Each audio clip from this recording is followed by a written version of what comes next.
the Kick-Off Breakfast Show.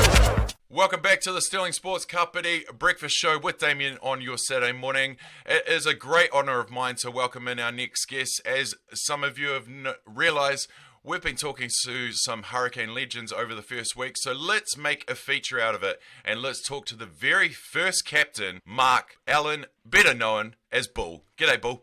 Damian, thanks for having me on the show, mate. You've given me a nice intro there, mate. Well, you deserve it, my friend. You deserve it. Hey, let's how you doing at this time? Doing really well, thanks. Yeah, I've been working through the lockdown period. I work for a company that's deemed as a provider to essential business, and now at level 3 we are an essential business for a company called Rentokil Initial. So I'm an ops manager for the business, and yeah, we've just been going flat out, to be honest. So it's been nice to support the businesses that are still operating, but also feeling for a lot of people out there that are hurting during this time. There's so much uncertainty, isn't there? So really feel for the people that don't know what's going to happen next, but just trying to keep positive. And I like what Jacinda Ardern said.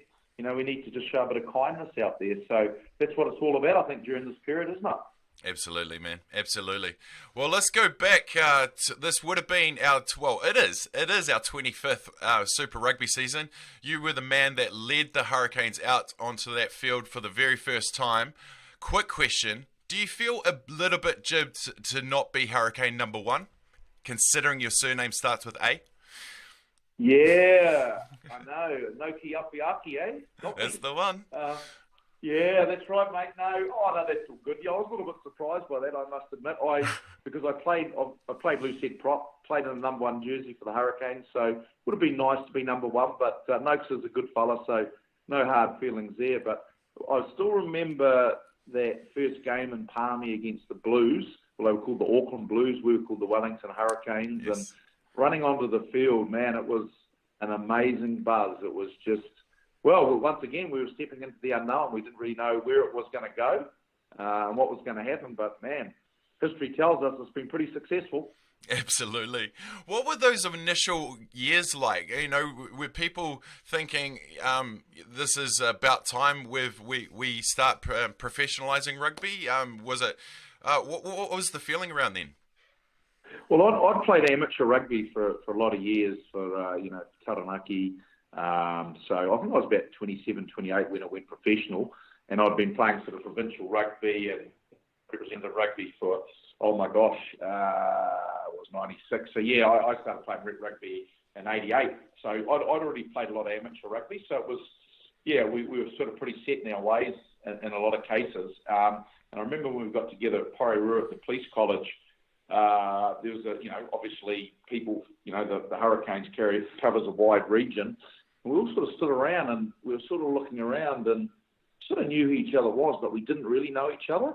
So that was the first barrier to get over, was just getting to know your teammates and getting a feel for that. So that was sort of quite weird. And then I remember one of the things that sort of I found quite daunting at the start was suddenly we were getting paid to play rugby, and we had to invoice the New Zealand Rugby Union to get paid.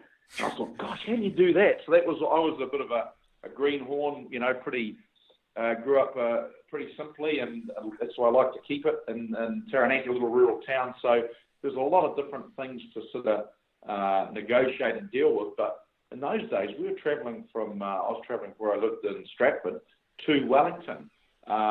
So, each week, we'd travel down on a Tuesday for a game on Saturday or training, spend a few nights together, then head home and then come back the following week. So it was a state of flux, really. Absolutely. You've seen the game change right from the dawn of professional. You forgot to mention one jersey you wore in the amateur era, and that was the All Blacks. It's a hell of a different setup now, but tell us how good those times were.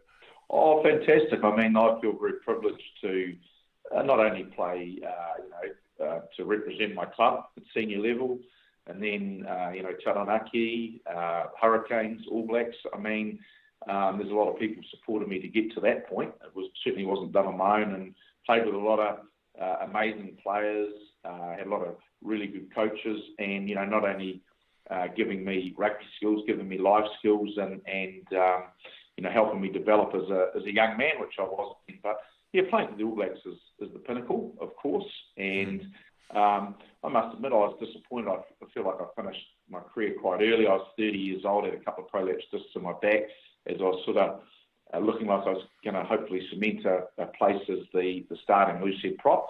So that was disappointing, but those disappointments help you to grow. They don't break you, they build you in a lot of cases. And I look back with very, very fond memories of those times. And funnily enough, my wife and I were just doing a bit of a clean out in one of our rooms, and we had a whole lot of stuff in storage, and there was a lot of rugby memorabilia. And I sent a text to Norm Hewitt, who I played a lot with at the Hurricanes and in the All Blacks, and just said, "Hey man, they were good times, weren't they? We played a lot of rugby together, and it just brought back some really, really fond memories. You see some of these photos of the guys you played with, and you think, wow, some really good characters you've met along the way, Absolutely. Hey, I'm glad you mentioned getting together and feeling weird. It would have been weird going to stand next to the guy that you probably would have had a few battles with beforehand. Yeah, for sure. It was weird because the Hurricanes then, you had your sort of first division, second division, and third division. And a lot of us, I mean, Taranaki were in and out of the first division to second division. And then you had guys, Mano too, they were second division, then Wellington first division. And, so the guys were made up of a lot of different teams. In some cases, we hadn't played against each other a lot. But yeah, I mean, your foe becomes your friend. And you got to... And it took us a while to get our heads around that. We were written off right from the get-go because we were made up of a lot of second division players. But in the second year, we sort of, 97, we, made the semis and really started to show some promise. And we just worked out that we had to really band together. And we realised that, a lot of that's done, I think team spirit is built on the field through working together, but you've also got to have those connections off the field. And we as a group then realised that we needed to take some ownership and not rely on the coaches and management to do that for us. And I think that's when we started to turn around. So yeah, coming together quickly, whether it's in business or sport, is critical, isn't it? And working as a team. And team culture begins with yourself, doesn't it? I think a lot of sports or businesses, they think that team culture is built at the top. No, it's built from each individual doing their part. And I like the saying that, if we all play our part and do our job well, we don't have to worry about what others are doing, That's the one.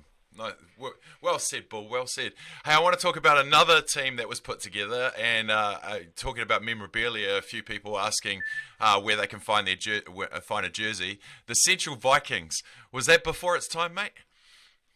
Yeah, I think so. I think it was, it's certainly where everything's sort of heading, isn't it? I think now, particularly if you look at club rugby, the model for club rugby, I know where I grew up in Taranaki and I live in Bay of Plenty now, a lot of clubs are amalgamating, and that's just a sign of the times.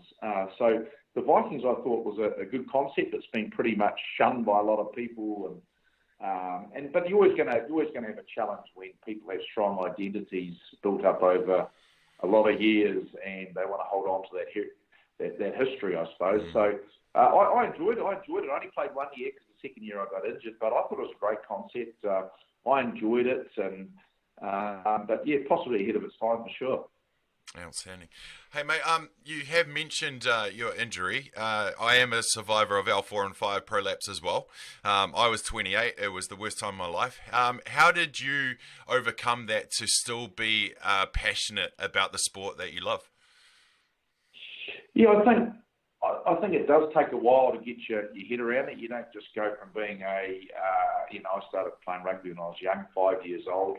It was just my life for so long. I mean, I put all my emotional energy, my physical energy into it. So, yeah, you don't just sort of roll out of bed one day from being loving the game, playing the game, training for the game, putting so much time into the game, and then you just move into something else. So it took some time. I mean, I was lucky. I've got a wonderful wife. I had 3 young children at the time. I had lots of support, but it did take a while to adjust. I call it being blessed with success but cursed with ambition, because I still felt I hadn't achieved what I wanted to.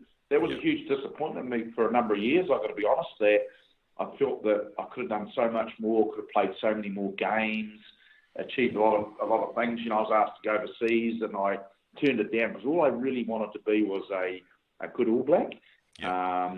And you're really aware of who's worn the jersey before you and what's gone before you, and you just want to really uphold that proud history. So it took a while, but then you just your focus changes, and as I say, family was a big part of that for me.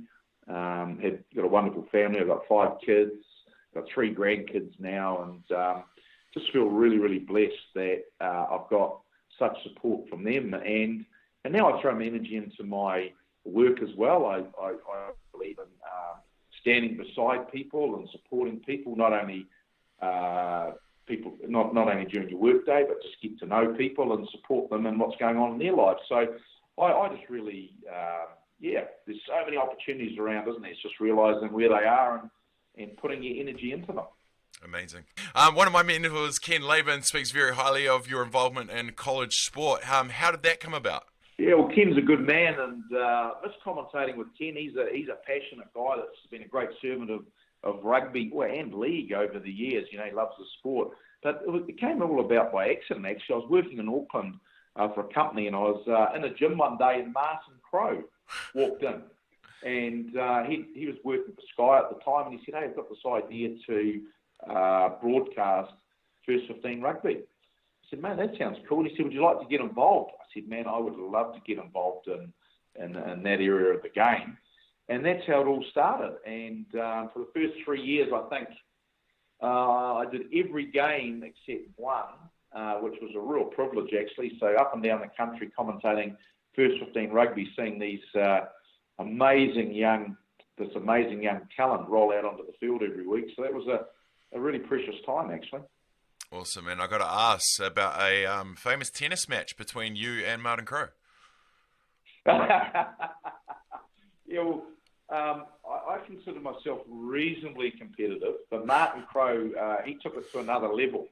And obviously a talented batsman like Martin Crowe has very good hand-eye coordination. And, mate, he used to, I didn't have the greatest serve, and he used to stand right up on the service line. Before I knew it, quite often the ball was past me before I could even react. He was a real talent, old Martin Crowe, and really enjoyed my time with him. But he would probably be one of the most competitive men I've ever met. I'd put him in the same category with a Sean Fitzpatrick, Zinzan Brooke, and Norm Hewitt. He was a competitive man as well. So yeah, he was right up there. Wow. Well, I'm glad I asked that. I've already taken up so much of your time, mate. But You've had such a legacy on the game with your leading of the Canes, Taranaki, Vikings, your involvement with the All Blacks, your ongoing progression with the game, and still the young talent and development that you've watched and broadcast over the years. Thank you for everything that you've done, mate. Go well, look after yourself at this time, and I look forward to speaking to you again. Thanks for having me on the show, Damon. Real privilege.